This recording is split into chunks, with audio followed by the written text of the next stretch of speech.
ამ წუთებში პიაცაზე სტინგისა და კრის ბოტის გენერალური რეპეტიცია მიმდინარეობს. ამ დრომდე უცნობია კრის ბოტის საკონცერტო რეპერტუარი. კონცერტი საღამოს 21 საათზე დაიწყება. მას 2500 მაყურებელი დაესწრება. გენერალური რეპეტიციის შემდეგ დაგეგმილია სტინგისა და კრის ბოტის ერთობლივი პრესკონფერენცია. თამთა მეგრელიძე იმყოფება პიაცაზე და ახლა ის პირდაპირ ეთერში ისაუბრებს, თამთა, რა ხდება ამ წუთებში პიაცაზე? დასრულდა თუ არა გენერალური რეპეტიცია?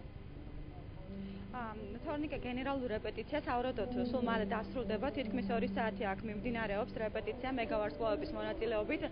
თავისი ნაწილი უკვე შეასრულა სტინგმა და ჩვენ საშუალება მოგვეცა დავსწრებ გვენახა, მოგვესმინა ეს არაჩვეულებრივი შესრულების მანერა, რომელიცაც აქ წარსდგა სტინგი. შეიძლება ითქვას, რომ ჩვენ მოგვეცა საშუალება რამდენიმე სიმღერის მოსმენისა, ერთ-ერთი ასეთი იყო Desert Rose, მისი ძალიან ცნობილი კომპოზიცია, უდაბნოს ვარდი, ასე ჟღერს ეს კომპოზიცია ქართულად. ამ წუთებში კრის ბოტი თავის 6 კაციან ბენდთან ერთად დგას პიაცას მოედნის სცენაზე და თავის ნაწილის რეპეტიციას გადის. დღის დაახლოებით 1 საათის წინ მოვიდა აქ სტინგი იმისთვის, რომ რეპეტიცია გაემართა, იგი 2 საათზე ჩამოფრინდა ბათუმის საერთაშორისო აეროპორტში და მას შემდეგ კი რაც მან ცოტა ხანი დაჰყო შერატონში, იგი მოვიდა პიაცას მოედანზე, როგორც უკვე გითხარით და თავის რამდენიმე კომპოზიციის შესრულებით აქ გენერალური რეპეტიცია გამართა. ჩვენ როგორც ორგანიზატორებმა გვითხეს, სტინგმა ვერ მოასწრო ბათუმის ასფალიერება ჯერჯერობით დროის უქონლობის გამო, თუმცა რაც მან შეძლო დაენახა, თქვა რომ იგი არის აღფრთოვანებული ამ ქალაქით და რაც თავრია მას დახვდა ძალიან ლამაზი ევროპული თბილი ქალაქი, იმის შემდეგ რაც იგი ჩამოვიდა შედარებით ცივი ქალაქიდან.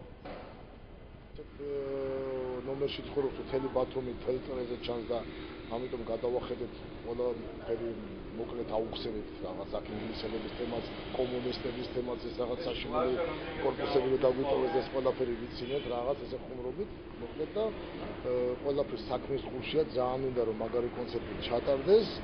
კარგ ხასიათზე არიან კრის ბოტის შეუერთდა მის ნომერში ამ ზაგის და იმხელა ნომერი დახვდა და შერატონმაც რაღაცა ნამსხვრიც კი გამოუცხოს სტინგის ხელმოწერით და იქ რაღაც სუვენირების დახვდა და მე მგონი ძალიან დიდ შტაბ-ბიძების სპეციალი და ჩვეულებრივად მაღალ დონეზე დავხვდით როგორც მთელ ქვეყანაში ხვდებიან სტინგს და ეს კიდე ბათუმისთვის არის ერთ-ერთი დიდი ვარსკვლავი დაემატა კიდე ბათუმს და ესეთი დიდი ვარსკვლავები ამ დონეზე მივიღეთ შემდეგ უკვე მომავალ წელს იგივე სხვა დიდი ვარსკვლავებით უფრო თავისუფლად ჩამოვიდა ესეთი მკაცრი ხელშეკრულებების და კონტრაქტების შესრულება არ მოგვიწევს. ფერი რიგზეა 9 საათზე დაიწყება კონცერტი, მანამდე იქნება გენერალური რეპეტიცია, რომლის დროსაც უკვე წვრილმანები გასწორდება, გახმოვანები, ანარჩენი ყველაფერი მზად არის, განათებაც კიდევ ერთხელ გადამოწმდება და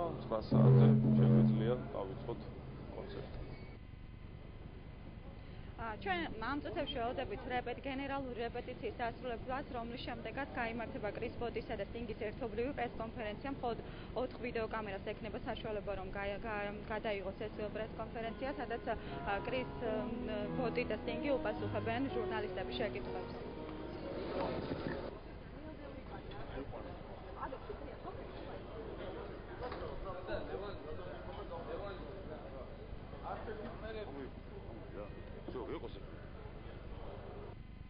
It's a surprise. It's got to be a surprise, right? სტინგი მსოფლიოში საუკეთესო მუსიკოსია, გვპირდებით ძალიან კარგი საღამო იქნება. რეპერტუარს წინასწარ ვერ გაგიმხელთ, ეს სიურპრიზი უნდა იყოს. სტინგს ყავს ძალიან კარგი მუსიკოსები, ასევე აქ არიან ჩემი ბენდის წევრებიც და უკრავს ორკესტრი. ეს ყველაფერი ერთად შესანიშნავი გამოვა. მიხარია რომ აქ ვარ და საქართველოში კიდევ ერთხელ ჩამოვედი. საოცარი სტუმართ მასპინძლობა იცით, ყველაფერი დიდებულია. საღამოს 21 საათზე დაიწყება კონცერტი პიაცას მოედანზე, 2 საათიანი პროგრამა იქნება, როგორც არის ცნობილი და მასზე კრის ბოტი თავის 6 კაციან ბენდთან ერთად წარსდგება და 5 კომპოზიცია შეასრულებს სტინგი.